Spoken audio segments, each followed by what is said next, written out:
In the delight of yesterday's game. And we were joking back there. I don't know if, did you see the guy with the cheese grater? Oh, yes, yeah. And Alex, the producer, and I were like, how did he get that through security? I'm sure somebody was somebody's like, got a good sense of humor, yeah.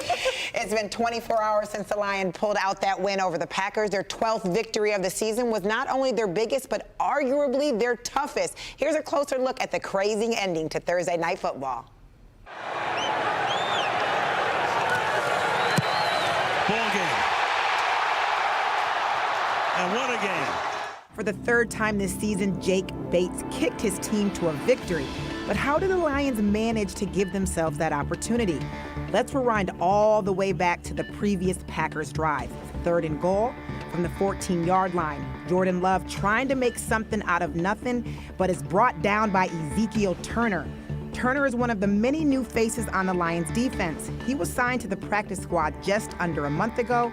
That was his one and only tackle on the night, and it was a big one. Packers would settle for a field goal, which leads to the eventual game-winning drive by the Lions. A holding penalty puts them in a 2nd and 17 situation. However, it is quickly nullified when Jared Goff finds his favorite target. Goff over the middle, wide open, outside the 20. St. Brown. But if it weren't for this blitz pickup by David Montgomery, no chance that ball was getting thrown. Lions running backs protected their quarterback on multiple occasions last night, and he was appreciative of it. Those guys take pride in it, and Scotty, their coach, takes a lot of pride in it. And when you have running backs that care that much about protecting me and wanting to make sure that I'm taken care of back there, it means the world. And those guys are studs. I can't say enough good things about them, and I'm happy they're on our team.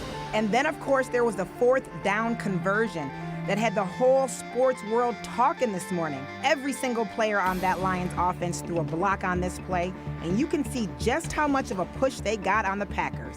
Jared Goff may have stumbled, but the ball got to where it needed to be. I just felt like we needed to end it on offense, you know, and I did not want to give that ball back, and I believed we could get that. I believed we could convert, you know, and I trusted that O-line. I trusted David, and they came through for us. It's a hell of a call by Ben.